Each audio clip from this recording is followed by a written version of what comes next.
Vaya. Bien. Entonces, antes de empezar a leer los textos que corresponden el día de hoy, quiero hacer un breve recuento de los antecedentes que estuvimos viendo desde la semana pasada, los antecedentes del capítulo 18, en el que Maharaj Parikshit es maldecido por este niño brahmana, Sanglit, ¿no?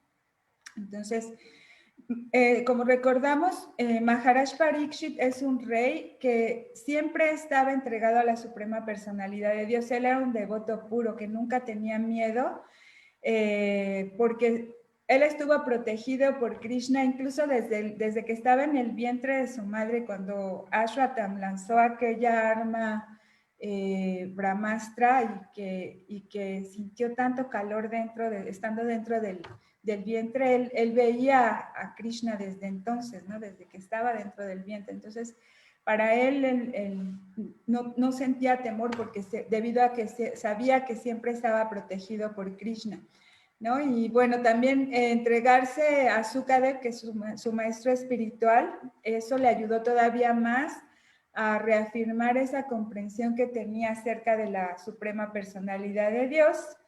Y bueno, hay que recordar que a partir de la partida de Krishna, llegó Kali a este mundo, ¿no? Kali es como esta era de hipocresía, de mentira, donde hay mucha degradación. Entonces, a Maharaj Parikshit le tocó vivir este cambio de las eras, ¿no?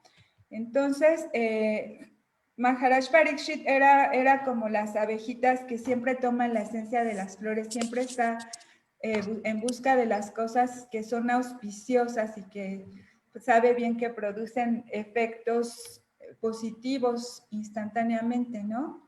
Entonces, bueno, todo esto que les estoy comentando, recuerden, son antecedentes del capítulo anterior. Entonces, Sutta Goswami, quien es el que está haciendo estos relatos, continúa describiendo cómo Maharaj Parikshit es que alcanzó esta elevación de conciencia, ¿no? Y se dice alcanzó los pies del loto del Señor, ¿no?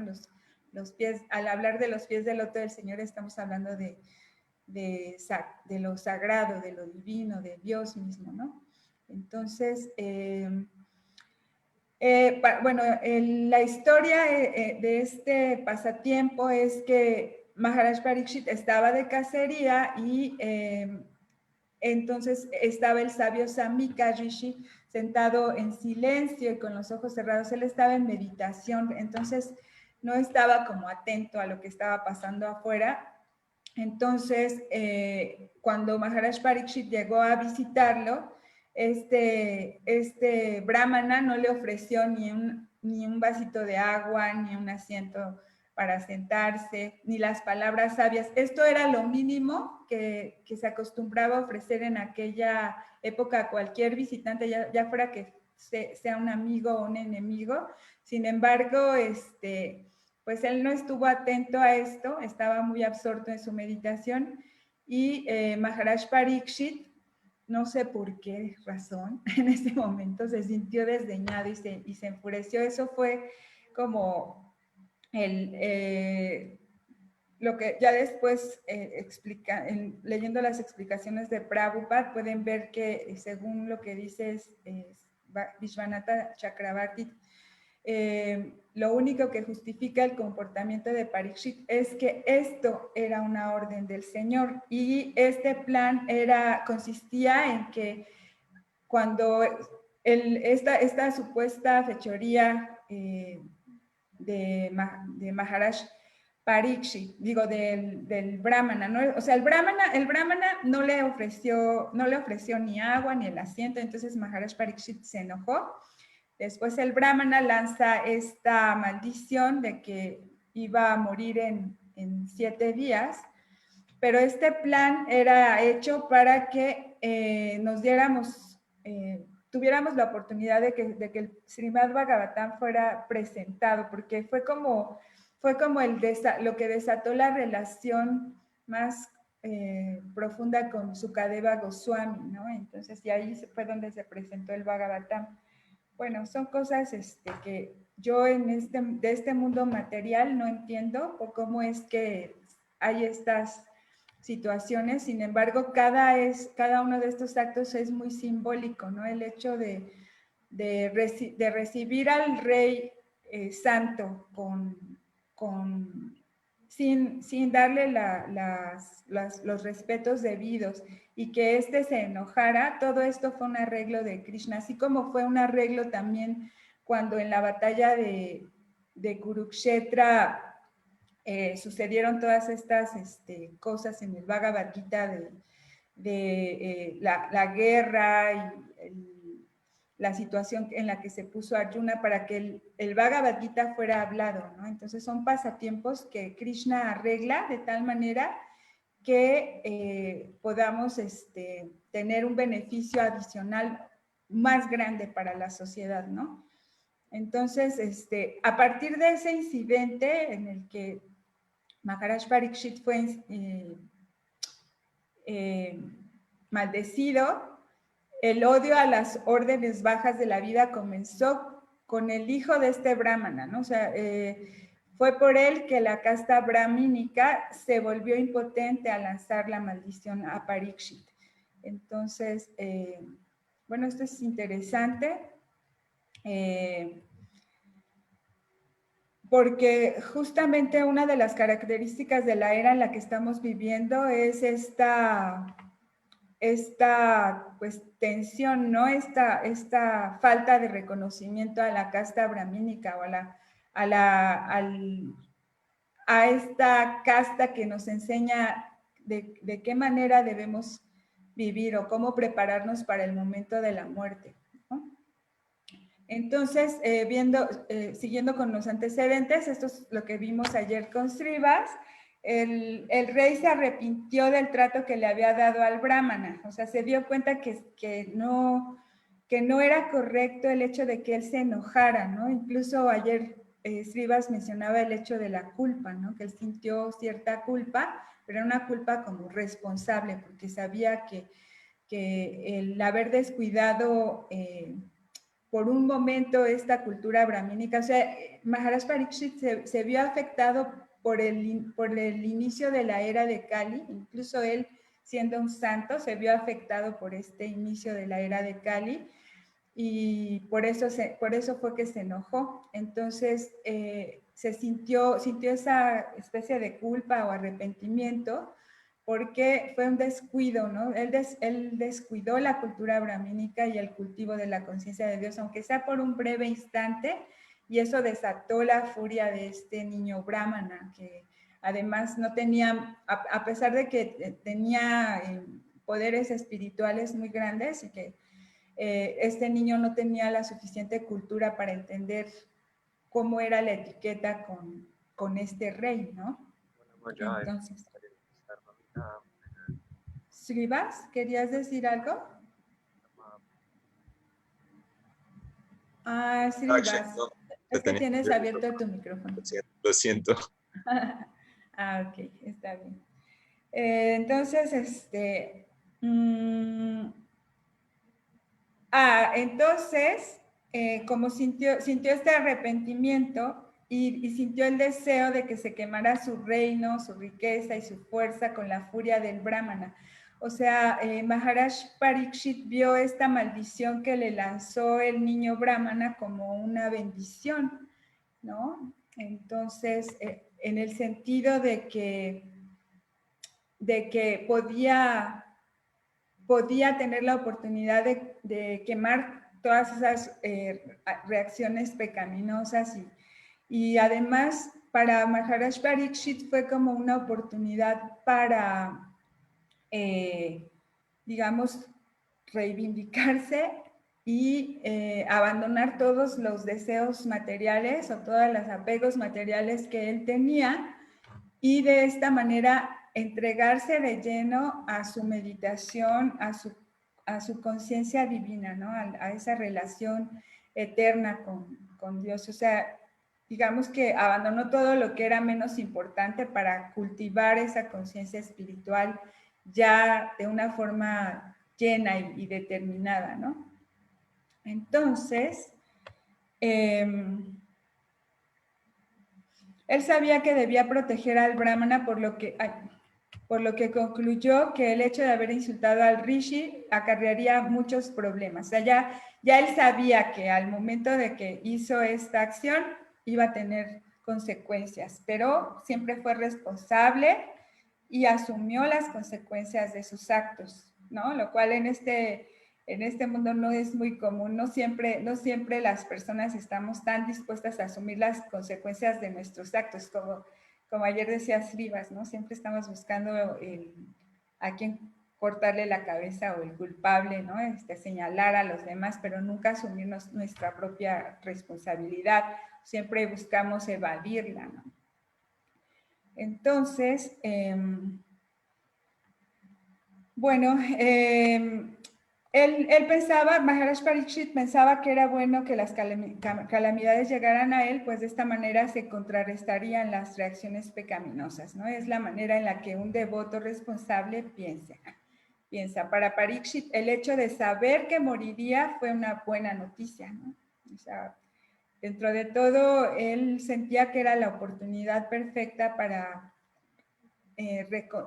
reencontrarse con la suprema personalidad de Dios. Aunque aquí una cosa que se destaca es que realmente Krishna siempre estuvo con él, ¿no? O sea, pero bueno, el devoto puro siempre busca más y más oportunidades. Entonces, les voy a pedir si alguien me puede ayudar a leer todos los textos. Por ahí vienen muchas palabras en sánscrito, entonces si necesitan ayuda en el texto 9, yo lo leo. Pues con gusto los leo a Laksha. Adelante, Lulu. Dice, así pues, el rey, el digno descendiente de los Pándavas, se decidió de una vez por todas y se sentó en la ribera del Ganges a ayunar hasta la muerte y entregarse a los pies del loto del Señor Krishna, quien es el único capaz de otorgar liberación. Así, liberándose de toda clase de relaciones y apegos, aceptó los votos de un sabio. En esa ocasión, todas las grandes inteligencias y todos los grandes pensadores, acompañados por sus discípulos y sabios que solo con su presencia podían santificar, de hecho, un lugar de peregrinaje, llegaron ahí con el pretexto de hacer una peregrinación. Procedentes de diferentes partes del universo, llegaron ahí grandes sabios, tales como Atri, Siyavana, Saradvan, Aristanemi, Brigu, Vasista, Parasara, Vismamitra, Angira, Parasurama, Utaitiya, Indrapramada, Idmabahu, Medatiji, Devala, Arsitisena, Bradvaya, Gautama, Bharadwaya Gautama, Piplava, Lada, Maitreya, Aurva, Kabasa, Kumbhayogni, Dwaipayana y Narada, la gran personalidad. También había muchos otros santos semidioses y reyes miembros de órdenes monárquicas especiales denominadas Arunadayas, una categoría especial de ragazis de diferentes dinastías de sabios. Cuando todos ellos se reunieron para reencontrarse con el emperador Parikshit, este los recibió debidamente y postró la cabeza en el suelo. Después de que todos los rishis y los demás se hubieran sentado cómodamente, El rey de pie ante ellos, humildemente y con las manos juntas, les hizo saber de su decisión de ayunar hasta la muerte. Muchas Gracias. gracias, Lulú.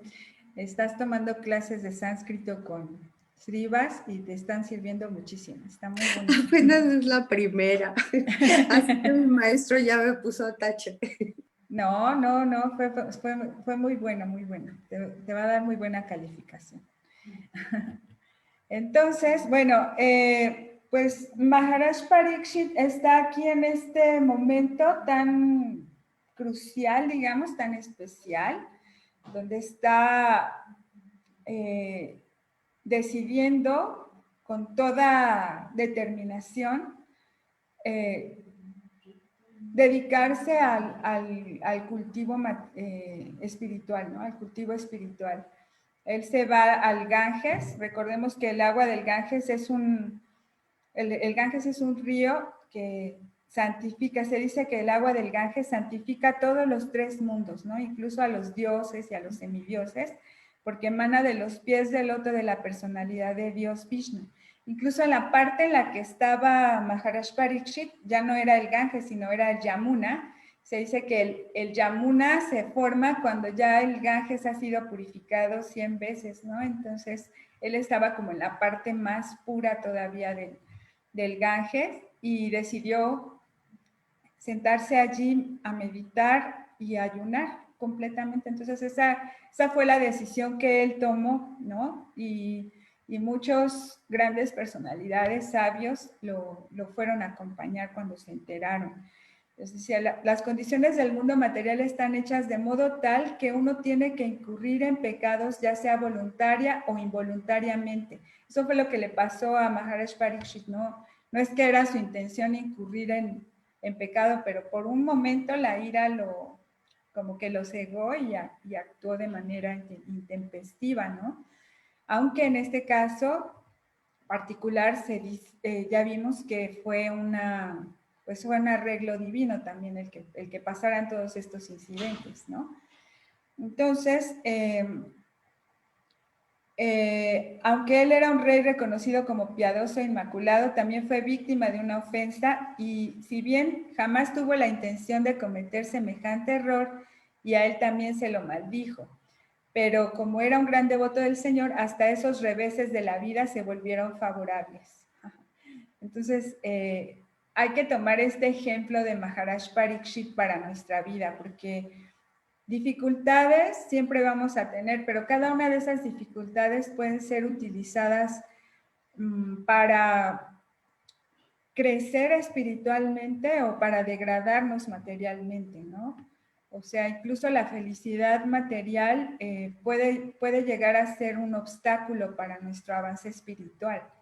Entonces, habría que determinar qué condiciones son las que realmente me están ayudando a avanzar. O sea, si yo conscientemente utilizo todas las circunstancias de mi vida de una manera favorable, por ejemplo, cuando tengo una condición material, digamos, lo suficientemente buena como para sentirme satisfecha de la vida material, ¿no? Que tengo lo que deseo, lo que uno debe hacer es simplemente agradecer y que es por misericordia de Dios y que todo es temporal. Ajá.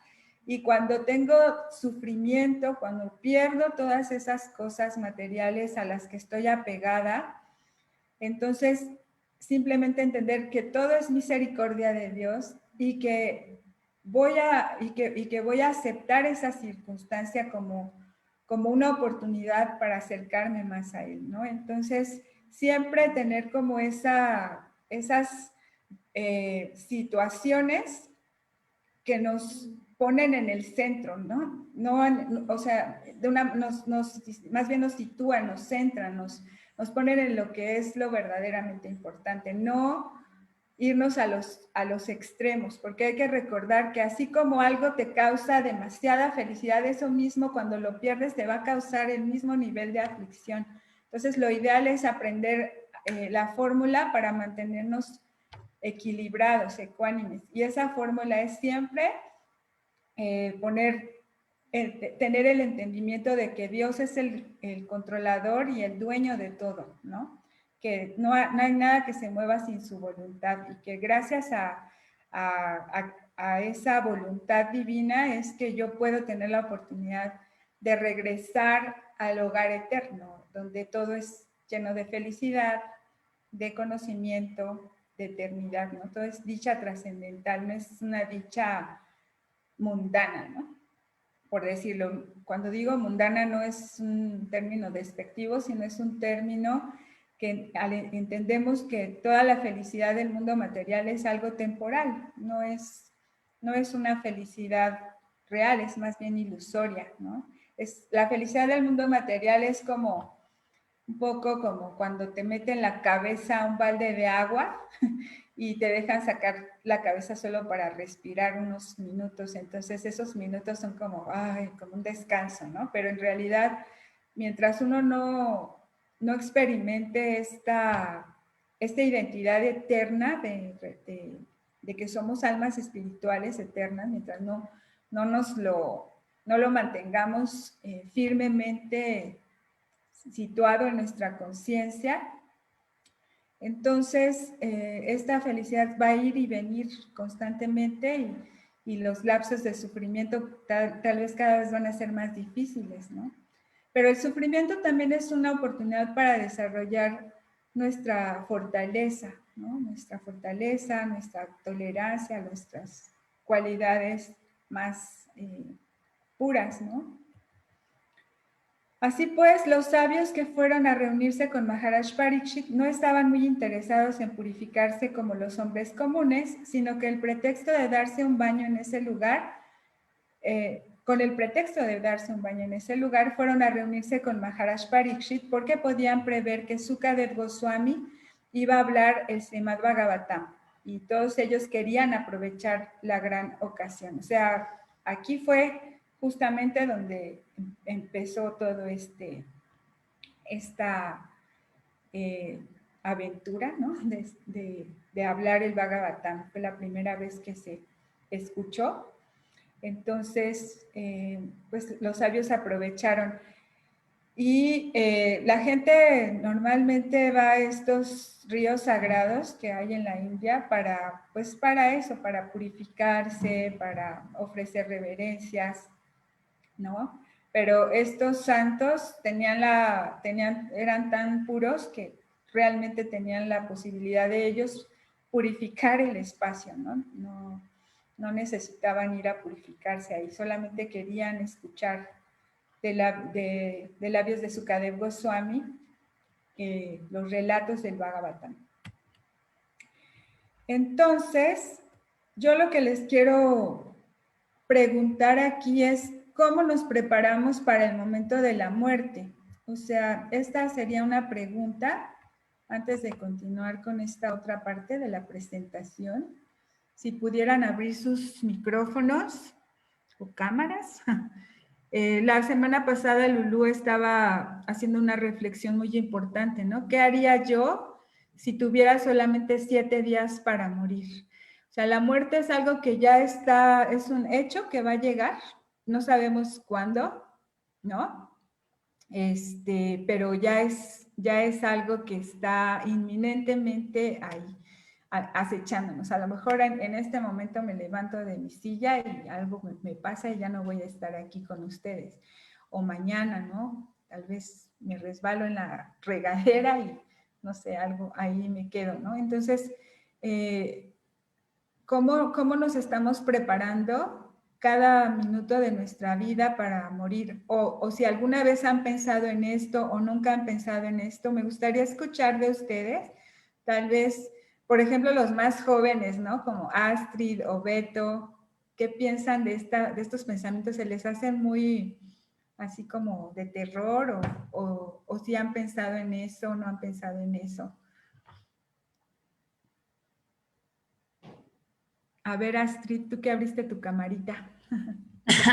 Hola. Hola, buen día a todos. Hare Qué Krishna. gusto verte. Pues a mí también me da mucho gusto verles, aunque sea bueno escucharles más bien, ¿no?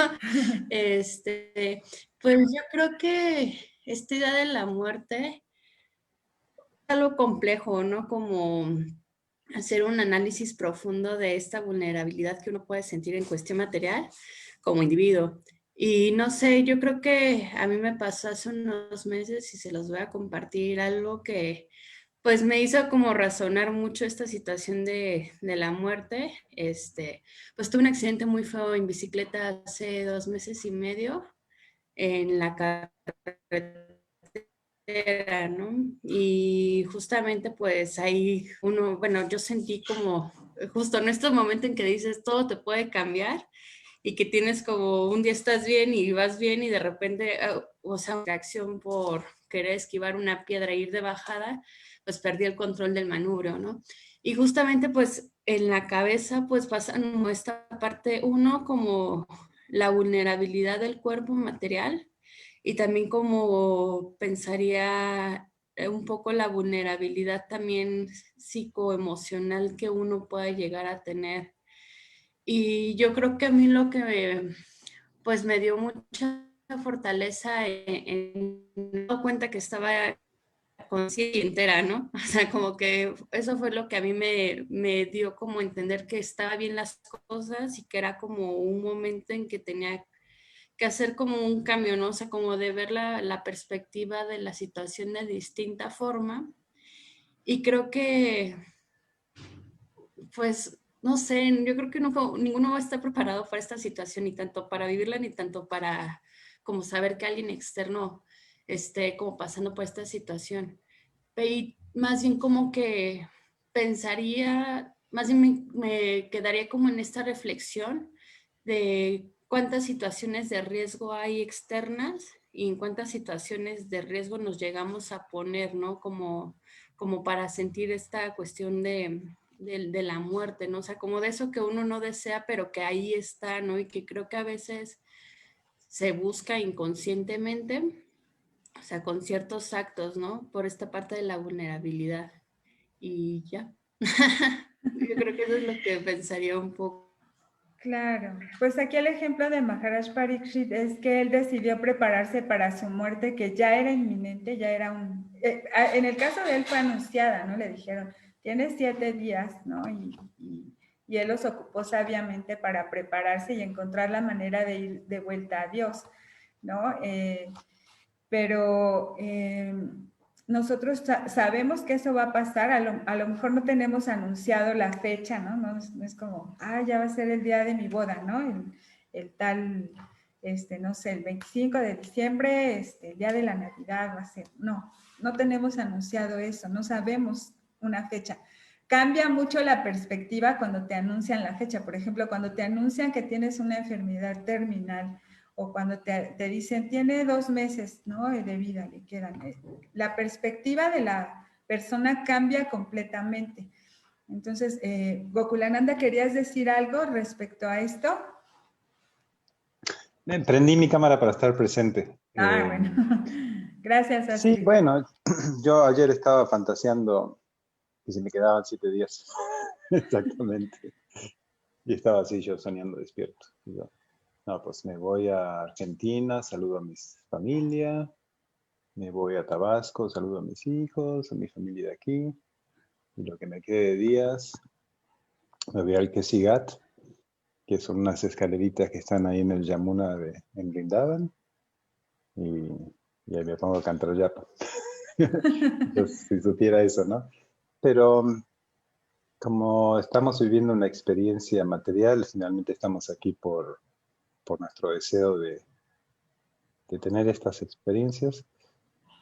Tal vez si lo hacemos en este momento sin saber cuándo es el tiempo de nuestra muerte, pudiera resultar hasta artificial, porque estaríamos forzando una situación en la cual no estamos preparados. Yo recuerdo a veces, yo nunca estuve listo para poder vivir en un templo, pero sí cuando era adolescente tenía como mis temporaditas de ir a quedarme a dormir y así por semana o así. Y llegaba un momento en que me sentía súper saturado de espiritualidad. Decía, me siento incómodo. De tanta espiritualidad. Sí, neta. O sea, no estaba preparado yo para vivir eso tan intensamente, ¿no? Ya sabes, levantarse a las 3 de la mañana, tomar un baño frío, seguir con toda esa gana.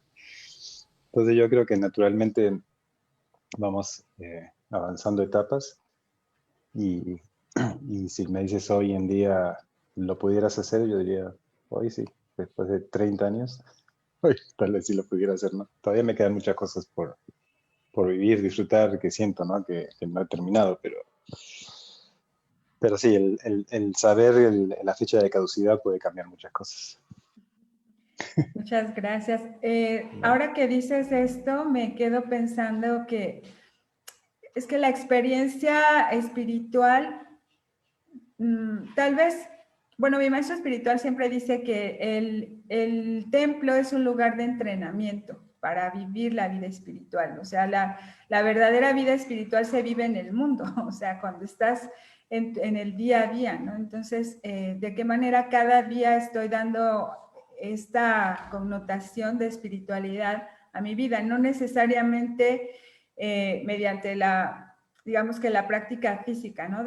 A lo mejor de hacer un programa de adoración o de estar todo el tiempo cantando el mantra, pero sí estar en una constante reflexión de qué manera mis actos están complaciendo a Krishna o me están vinculando o me están desvinculando con él. Lulú, ¿levantaste tu manita hermosa? Sí, yo atendiendo esta pregunta que haces de cómo nos preparamos, coincido contigo que es diferente cuando es la muerte como que sin esperarla, aunque en realidad pues nunca la esperamos, ¿no? A cuando hay un contexto de ya saber que hay algo que te va a llevar prontamente a la muerte. En eso a mí me gustaría compartirles una experiencia que me ha marcado para muchas cosas buenas y que tiene que ver con mi madre. Mi madre falleció hace más o menos 30 años. Ella de un momento a otro le diagnosticaron un cáncer muy violento. Cuando fuimos a los médicos, le daban, ya saben, todas las opciones de 20,000 quimioterapias, radioterapias, pero quién sabe, ¿no? Y la otra, pues, era aceptar el proceso y darle paliativos para que pudiera estar lo mejor posible. En ese momento, pues, como hijas, pues te aferras a tu mamá, ¿no? Tú no quieres que mueras y dices, no importa, o sea, yo quiero que le den todo lo que se le pueda dar para que siga. Pero ella nos dijo, no, no, porque ya llegó el momento, mi cuerpo ya está así. Ella desafortunadamente no conoció de Krishna, pero era una mujer como muy centrada en la parte espiritual. Y algo que me llamó mucho la atención y que me marcó mucho, y a lo que voy, es que ella vivió posterior a ese diagnóstico 3 meses, pero todos los días en los que ella pudo estar consciente todavía en la casa, empezó a organizar todo. Baja mi ropa, regala esto, aquello, háblale a tal persona. O sea, empezó a desprenderse de sus posesiones, a repartir las cosas, a regalar sus libros, que eran su mayor tesoro, ¿sí? Y después de eso me hizo una petición tan extraña que en el momento me costó mucho dolor, que fue irle a comprar su vestido, llevarlo a bendecir, porque ese vestido era el que ella quería usar cuando la fueran a enterrar, ¿no? Entonces, para mí, estar en una tienda buscando un vestido blanco, porque así me lo pidió, con determinadas características, el vestido que iba a ser el último vestido que iba a usar tu madre, ¿sí? Y que ella te lo había pedido. O sea, yo estaba en la tienda y yo así lloraba y lloraba y lloraba. Cuando fui con el sacerdote a llevarle el vestido para pedirle que lo bendijera y explicarle qué era lo que pasaba, me dijo, tienes que dar gracias a Dios porque tu madre es sabia. Tu madre te está preparando para aceptar que esto no es más que un proceso, ¿no? Entonces nos dejó instrucciones minuciosas de qué hacer, qué no hacer, todo. Y al final, su último mes de vida, ella solamente pidió tener sus 2 batitas para cambiarla, estando acostadita, porque ya tenía su oxígeno, ya respiraba, comía por tubo, ¿no? Y se quedó dormidita, o sea, así, dormidita. Entonces, yo decía, o sea, ¿cómo puedo ser como ella, no? O sea, ¿qué pasaría si yo estuviera frente a esa situación? Cómo ella no se aferró a seguir en el sufrimiento, tratando de extender la vida a través de un tratamiento que ya sabíamos que no iba a tener muchas posibilidades, y además cómo tuvo la fortaleza, ¿sí?, de enseñarnos eso como hijas. Entonces, eso repercute en mí y me construyó una visión de que pues así son las cosas y las tienes que asumir, y la muerte pues es una etapa más, ¿no? Entonces, afortunadamente eso me hace como que funcionar más fácilmente, al grado de que desde muy joven, a los pocos años de eso, yo fui, contraté mi plan funerario, ya tengo todo mi checklist de qué vamos a hacer el día que me muera, ¿no? Y así es. Pero bueno, quise compartir esta experiencia porque creo que independientemente de que es mi madre y adoro ese ejemplo, creo que es un buen ejemplo, ¿no? De cómo aceptar pacíficamente la muerte, ¿no? Entonces, bueno, lo Ay, comparto. muchas gracias, Lulu. Qué bonita experiencia, o sea, fuerte, pero muy linda, porque evidentemente tu mamá estaba preparada para ese momento, o por lo menos estuvo preparando un tiempo para ese momento. Ya supo exactamente qué era lo que tenía que hacer. Entonces, no todas las personas tenemos esa situación. Yo me acuerdo también de un caso de una amiga, no sé si ya se los había platicado, pero ella se acercó conmigo, era la mamá de la novia de un amigo, perdón, de la novia de mi hermano. Entonces, yo no la conocía, pero ella pidió acercarse conmigo cuando mi hermano le dijo que yo estaba con los Krishnas. Apenas yo estaba teniendo los primeros acercamientos con los devotos Hare Krishna, y ella supo eso. Entonces, yo estaba haciendo unos programas en mi casa, así como los que hacíamos en Krishna West, pero en mi casa. Y empezó a ir a los programas y fue diagnosticada en esos días, o sea, poquito tiempo después de que empezó a ir a los programas, justamente igual con cáncer.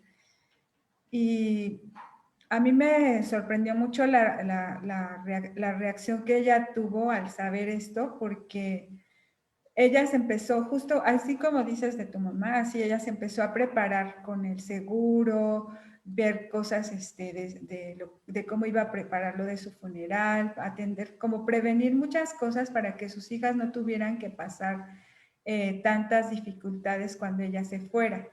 Y yo la fui a acompañar a la primer quimioterapia, pero después la dejé de ver como 2 meses, y a los 2 meses me mandaron llamar para que la fuera a visitar, y ella ya estaba en una condición completamente fuera de sí, ¿no? Ya no sabía quién era, ya no escuchaba. Fue un día antes de que dejara el cuerpo, y yo me acuerdo que yo intentaba leerle algo de Krishna y se le salían las lágrimas, ¿no? Entonces, uno nunca sabe en qué condiciones vas a terminar en ese momento. O sea, uno puede decir muchas cosas, ¿no? Incluso prepararse mucho para ese momento, y en ese momento ya no estás listo, ¿no? Entonces,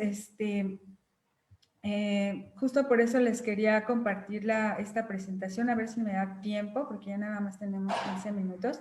Bueno, antes déjame ver algo en el chat que dice Beto.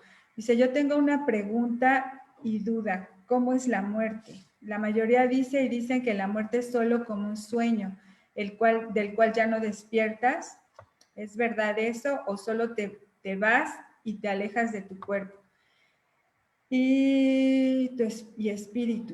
Bueno, La verdad es que no te podría decir con exactitud. En las escrituras se dice, ¿no? Que hay como un desprendimiento del alma. O sea, el alma es una chispa espiritual así muy pequeña, milimétrica, que mide como la punta de un cabello.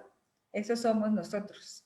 El alma espiritual somos nosotros. Nosotros no somos ni el cuerpo ni la mente. Entonces, esa alma espiritual al momento de la muerte se desprende del cuerpo. Incluso hay teorías que parece que se siente, si pesas el cuerpo, el alma tiene un cierto peso así muy pequeñito, entonces se dice que se desprende del cuerpo y entonces de acuerdo al estado de conciencia que tengas al momento de morir, va a ser el nuevo cuerpo que obtengas, ¿no? O sea, si tú tienes la conciencia de estar pensando en tu novia, pues tal vez en el próximo nacimiento naces como una mujer, ¿no? Como le pasó a un rey que se apegó mucho a un venadito al momento de la muerte y nació como un venado. Entonces, ese tipo de cosas son las que se relatan en estos libros. La verdad es que afortunadamente no tenemos memoria de nuestras vidas pasadas, entonces, porque sería una locura. A veces simplemente recordar las cosas que nos han pasado en esta vida nos causan mucho temor, mucha angustia, mucha nostalgia, sufrimiento. Entonces, recordar todo lo que nos ha pasado en las vidas anteriores es muy difícil. Yo lo que intento hacer para prepararme para este momento personalmente es vivir el momento presente, o sea, no tratar de pensar mucho a futuro, o sea, sí en el sentido de hacer planes en caso de que siga en este cuerpo, pero no demasiada planeación, no demasiado apego a mis planes, ni tampoco demasiado apego al pasado, ¿no? A las cosas que ya sucedieron, porque también eso no me permite avanzar. Entonces, tratar de mantener mi conciencia en lo que estoy haciendo y viviendo de manera agradecida en este momento, eso es una de las cosas. Otra cosa que entiendo es que la muerte es un proceso natural y trato de hablar de ella como eso, como algo natural, ¿no? O sea, a veces puedo caer un poco como en la no conciencia del dolor de las personas, ¿no? Entonces tengo que ser muy cuidadosa con eso, porque yo sé que para la mayoría de las personas hablar del tema de la muerte es un tema muy difícil y complicado, ¿no? Y otra cosa es tratar de resolver todos los días las cosas que me pudieran causar un conflicto, ¿no? Por ejemplo, si tengo algún conflicto con una persona, tratar de resolverlo, ¿no? Tratar de aceptar las situaciones tal como vienen. Y bueno, esas son algunas de las cosas. Y aquí les comparto algunas cosas que vi recientemente tomé un curso que era de cuidados paliativos para las personas que están en el momento de la muerte. Y bueno, se hablaron de muchas cosas muy interesantes porque evidentemente es un tema del que todos podemos hablar, pero nunca vamos a entender realmente cómo se siente o cómo es hasta que no estemos en ese momento. Entonces, hay que tratar de obtener una comprensión más profunda de la muerte, o sea, siempre tener como esa preparación. O sea, yo recomiendo que estudien un poco, todos deberíamos de saber un poco de temas de tanatología para poder saber cómo tratar estos asuntos, tanto con nuestros familiares, con las personas que nos toca cuidar, o cómo aceptar las situaciones cuando se nos presentan, ¿no? Si es un momento en el que yo voy a morir o en el que alguien cercano a mí va a morir o alguien a quien yo pueda ayudar va a morir, saber realmente cómo hacer este tratamiento, porque no tenemos claro cómo hacerlo y eso nos causa mucho temor, ¿no? Entonces disminuye mucho la ansiedad cuando conoces un poco más acerca del tema. Y También un poquito tener una comprensión profunda acerca de nuestras experiencias de la infancia. O sea, traten de hacer una visualización de su primera experiencia con la muerte, ¿no? A lo mejor una mascota, el abuelito, un vecino falleció cuando ustedes eran niños y cómo era su percepción de la muerte en ese momento y cómo es ahora, ¿no? Entonces, tratar de darle un sentido a esas experiencias, eso también es una forma de prepararnos. Luego, aprender de la forma en la que Prabhupada ejemplificó este conocimiento holístico también es muy importante. Por ejemplo, Prabhupada, una de las cosas que decía era que trataras a las personas de manera tal que para ellos fuera muy importante o que entendieran que Krishna está con ellos, ¿no? Que Krishna los ama, que Krishna está ahí. Es que quería leerles un pasatiempo, pero ya no lo encuentro. Ahorita lo busco. Bueno, entonces, también otra cosa es que la muerte es una experiencia tanto física como psicológica y espiritual. Entonces, hay que entender todos estos aspectos, prepararnos físicamente, espiritualmente y psicológicamente. Y a la persona que está en ese momento, tratar de brindarle todos estos cuidados. Morir es una parte natural de la vida, entonces es como la continuación de todo, no es... O sea, el cambiar de cuerpo, en el Bhagavad Gita se explica que es como cambiarnos de ropa, ¿no? O, por ejemplo, el querer salvar el cuerpo es como si estuviéramos adentro de un auto y el auto está, no sé, cae a un río. Y entonces tú quieres salvar el auto, pero no te importa la persona que está dentro del auto, ¿no? Entonces, eso es como incoherente. Queremos salvar el alma. Entonces, el alma es eterna. Ahora sí que no tiene ni principio ni fin. Y el cuerpo no, el cuerpo es temporal. Entonces, esa aceptación de la temporalidad del cuerpo y la eternidad del alma también nos facilita prepararnos para este proceso de la transmigración del alma de un cuerpo al otro o de la liberación del alma, ¿no? Incluso si tú tienes una conciencia espiritual al momento de la muerte, puedes tener este reencuentro ya permanente con Krishna, como es lo que estaba buscando Parikshit, ¿no? Bueno, también importante es que cuando una persona esté en ese momento se le dé cuidado en el tratamiento del dolor. O sea, el hecho de que no somos este cuerpo no quiere decir que no sentimos, ¿no? O sea, no le vas a decir a una persona, no, es que no eres este cuerpo. Claro que en ese momento hay mucho dolor, hay muchos síntomas, y esta es una de las primeras acciones que debemos tomar, tratar de quitar o calmar o aliviar los dolores del cuerpo para que la conciencia pueda estar más clara, ¿no? Entonces, aunque, bueno, ese dolor no se puede calmar al 100%, pero siempre buscar hacerlo. Otra cosa es la capacidad de conectarte contigo mismo y ahondar en tu interior está directamente relacionada con tu capacidad de conectar con los demás. Entonces,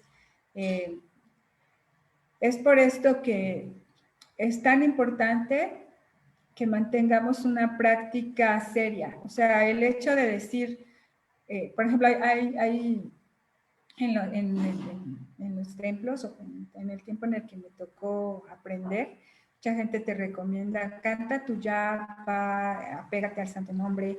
A veces no entendemos la importancia de esto, pero es muy importante. Es muy importante tener esa conexión con nosotros mismos espiritualmente. Es decir, realmente al momento de estar meditando en el santo nombre, darnos cuenta que es lo más importante de nuestra vida, porque más allá de eso, todo se va a terminar.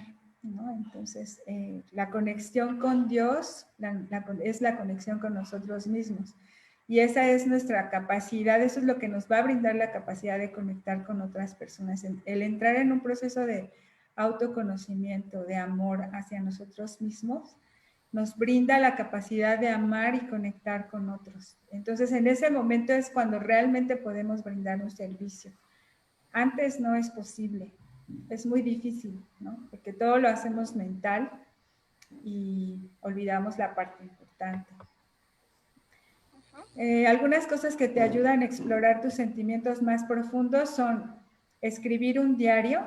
Si pueden, háganlo. Yo nunca lo había hecho, apenas me compré este cuadernito y lo uso para eso, y apenas empecé, entonces realmente descubrí que es un hábito muy bueno porque te ayuda a ver como toda la perspectiva de tu vida, ¿no? De tu día a día y por qué estás haciendo lo que estás haciendo. Entonces, eso es importante. Otra cosa muy importante que ya les estaba mencionando es la yapa, ¿no?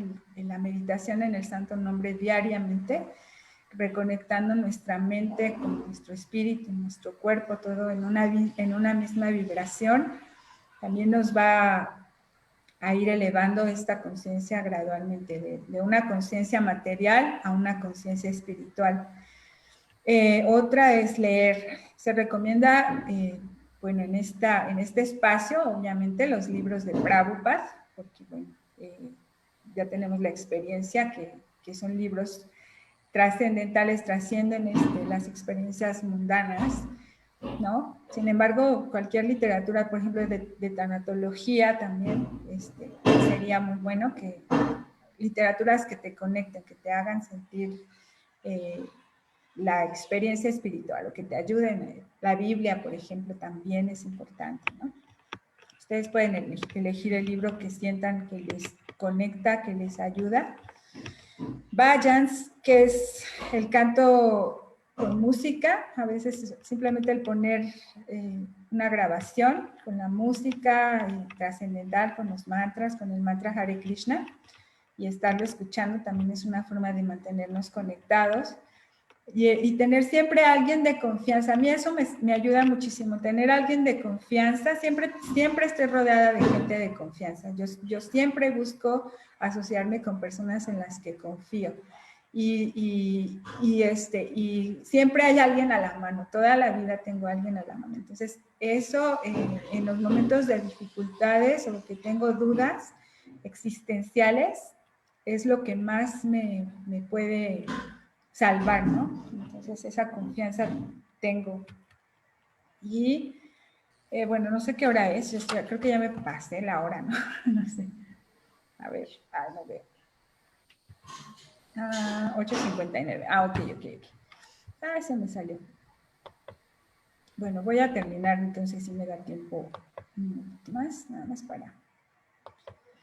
Entonces, bueno, ansiedades habituales de la etapa terminal. Hay que tener en cuenta que en la etapa terminal nos pueden pasar 1000 cosas que no están previstas en nuestra mente. O sea, yo tenía la idea de esto que hizo Maharaj Pariksit, a mí se me había ocurrido hacerlo porque en algún momento leí un libro acerca del ayuno y de un doctor que se llama Arnold Ehret, y él se puso a ayunar cuando supo que tenía una enfermedad terminal, se puso a ayunar, se apartó de la gente y durante ese tiempo de ayuno descubrió que el mismo ayuno lo estaba sanando de su enfermedad. Entonces, yo soy un poquito ajena a las cuestiones médicas, pero bueno, ya después de empezar a hacer este análisis y de tomar este curso, me quedé pensando, quién sabe si tendré esa capacidad, porque yo no sé cómo voy a estar realmente en ese momento. O sea, puedes perder el control, sentirte incómodo, sentir que ya no tienes individualidad, que no puedes tomar decisiones por ti, porque otros van a tomar las decisiones por ti.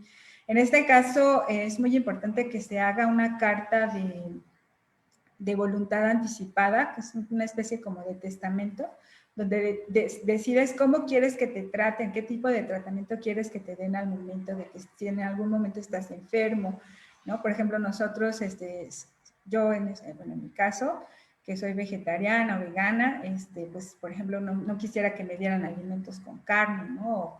O hay ciertos tipos de tratamiento que no quisiera que me dieran. Entonces hay que tener como toda esa situación anticipada.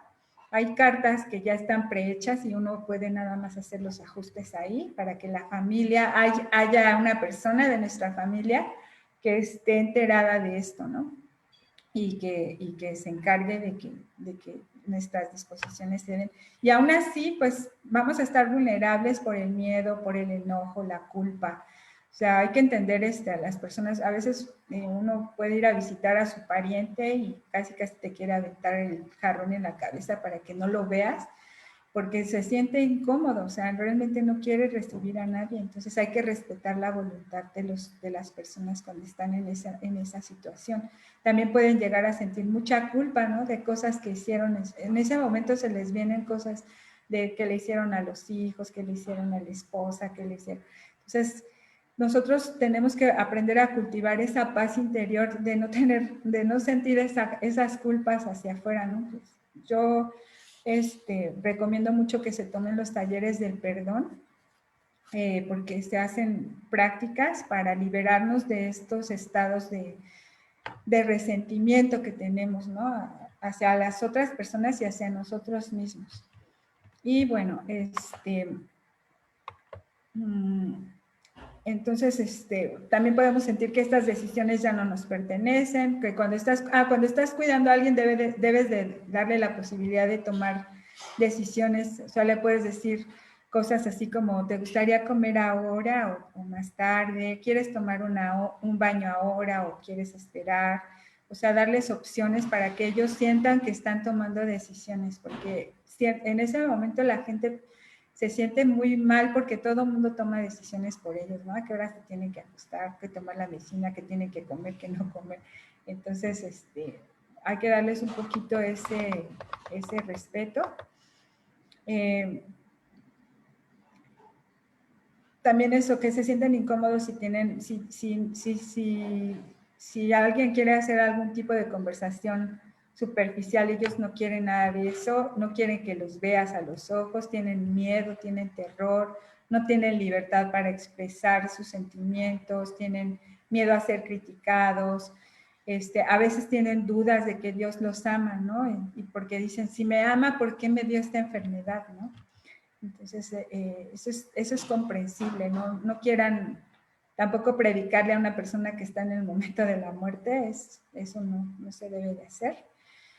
Simplemente aceptar la situación tal como es. Ellos temen compartir lo que piensan debido al temor de la confidencialidad. O sea, si ellos dicen algo, uno tiene que tener la ética de mantener confidencial lo que digan, a menos que te digan que se van a suicidar, porque si llega a pasar eso, que se van a suicidar o que van a matar a su familia, en ese caso sí tienes que decirlo.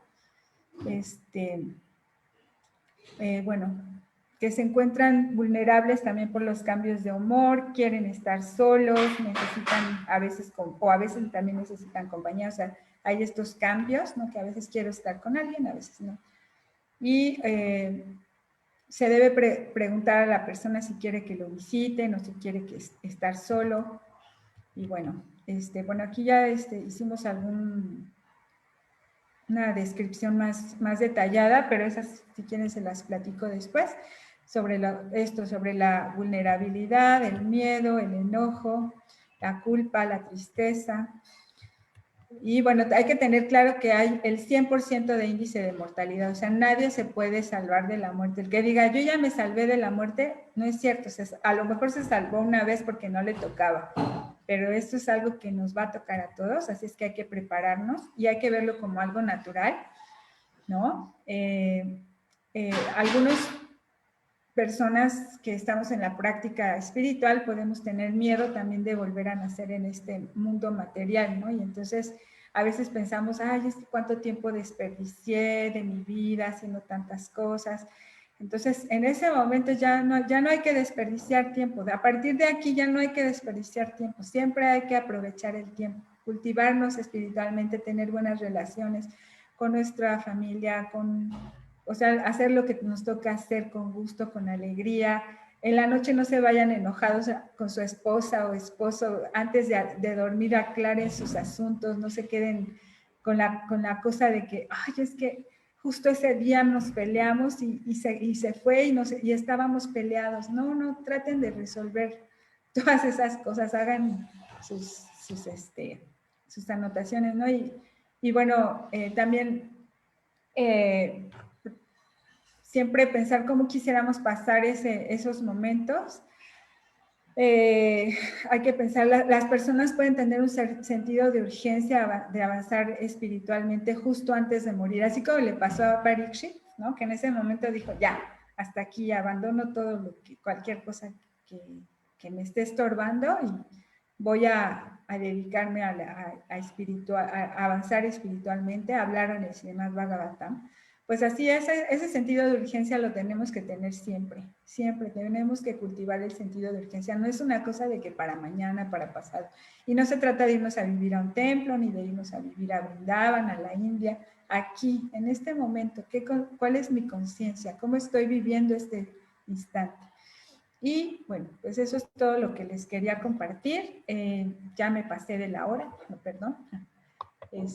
No sé si quieran decir algo para cerrar. Dice Gokulananda que ayunar puede sanar el cáncer. Sí, hay estudios, pero incluso yo sé que estos tratamientos, por ejemplo, el ayuno, sí puede sanar, pero también tiene que ver mucho la conciencia interna con la que ayunas, porque si ayunas en un estado de desesperación, de no querer hacerlo, tampoco no es sanador, ¿no? O sea, yo, por ejemplo, a veces antes era muy así contraria a las quimioterapias, a las radiaciones y todo eso, pero hay muchas personas que se han salvado así también, entonces a veces es mucho la fe que tienes en el tratamiento que estás tomando.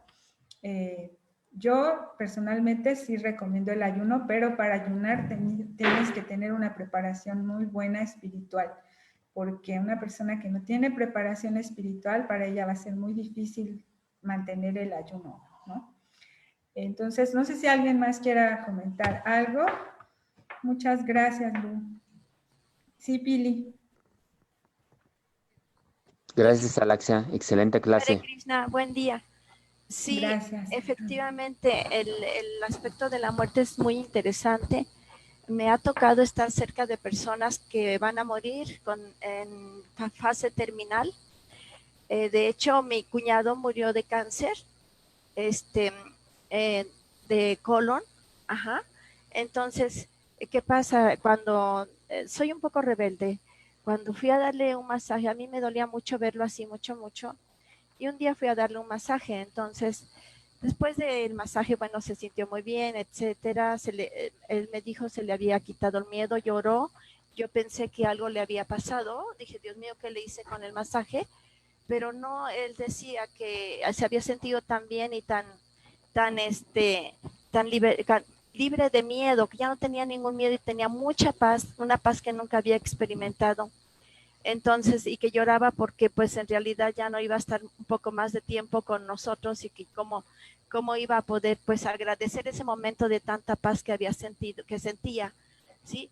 Entonces él era una persona muy noble, era un maestro muy inteligente, tenía muchas cualidades increíbles y yo decía, ¿por qué le dio cáncer? ¿Por qué le dio cáncer? No entiendo. Me dolía mucho ver cómo se fue deteriorando en tan poco tiempo. Entonces dije, no, no es posible. Y yo ya después de darle el masaje, iba yo a dormir, preparé la cama porque fue en México y estuve allá, ¿no? Entonces cuando me voy a poner preparar la cama en el piso porque era en la sala, entonces yo estaba ya llorando y dije, no, Dios mío, es que yo no acepto esto, porque siendo una persona tan noble, tan buena, tan inteligente, etcétera, ¿por qué le pasa esto? No lo acepto. Dime por favor qué está pasando, porque mi alma está sufriendo mucho en no entender por qué él tenía ese tipo de enfermedad, ¿no? Y tan mal que estaba deteriorándose tan rápido. Entonces le digo, por favor, dame una respuesta, ¿no? Entonces le digo, pero no me vayas a decir que es karma, no, porque no lo voy a aceptar, no voy a aceptar que me digas eso. ¿Cómo que karma? Eso sí que no lo voy a aceptar, no. Entonces ya me recuesto hacia de lado para dormir, entre comillas, porque yo estaba llorando, ¿no? Pero dije, tranquila. Después dije en ese momento, perdóname, Dios mío, no es cuando yo quiera, es cuando tú quieras, pero ten misericordia porque no entiendo, estoy sufriendo mucho, porque el cáncer a una persona tan así, ¿no? Tan tranquila y noble. Entonces, recuesto mi cabeza, así, al recostar mi cabeza escucho una voz muy nítida, muy fuerte en mi mente, una voz muy clara que me dice, somos el resultado de lo que pensamos. Entonces yo me quedé así, ¿no? Dije, somos el resultado de lo que pensamos.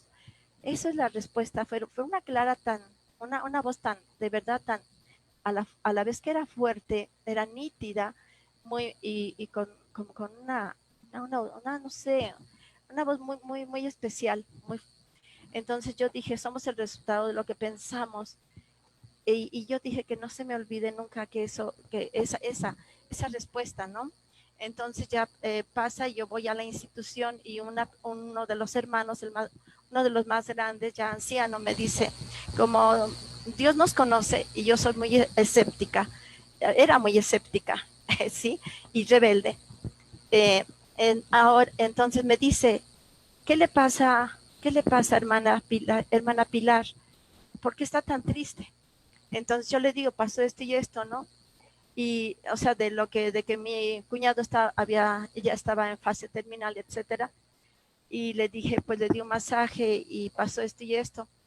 Y me dice, hermana, usted ya hizo lo que humanamente posible puede hacer. O dígame, ¿puede entrar en su mente y cambiarle los pensamientos? Para mí eso, yo dije, pues me da la respuesta aquí adentro, dentro de mí, y después me da la respuesta aquí afuera, ¿sí? Como por si no me crees, aquí está la segunda respuesta, ¿no? Entonces fue algo muy fuerte, una persona que yo quería mucho y admiraba. Ajá.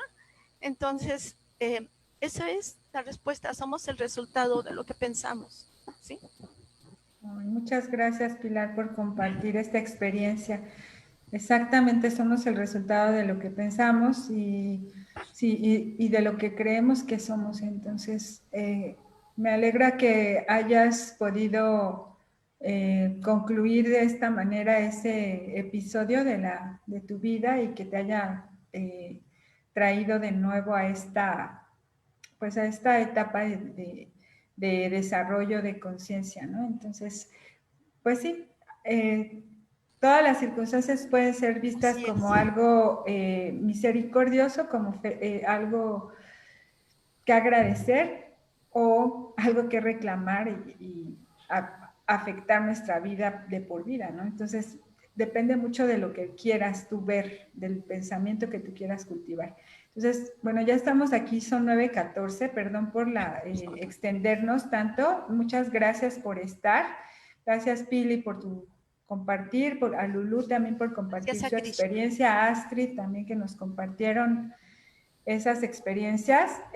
Creo que todos y cada uno tenemos alguna experiencia, o hemos vivido o seguramente en algún momento vamos a vivir alguna experiencia. Entonces yo deseo de todo corazón que para cuando eso suceda, su corazón esté completamente conectado con Krishna, su mente, su corazón estén conectados con Krishna y Krishna siempre les acompañe en cada momento de su vida, porque siempre hay momentos en los que sentimos que hay una pérdida y la manera en la que nos preparamos para eso nos va a ayudar a crecer espiritualmente o nos va a tirar en el sufrimiento. Entonces, cada uno decidimos. Muchas gracias.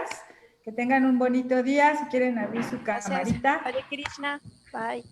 Gracias, Rivas, por ayudarme. Gracias a ustedes. Gracias a todos por compartir. Que tengan excelente día. Abrazos. Gracias. Gracias, Alaxia. Muchas gracias. Muchas gracias. Que disfruten su día. Nos vemos mañanita. Gracias, Alaxia.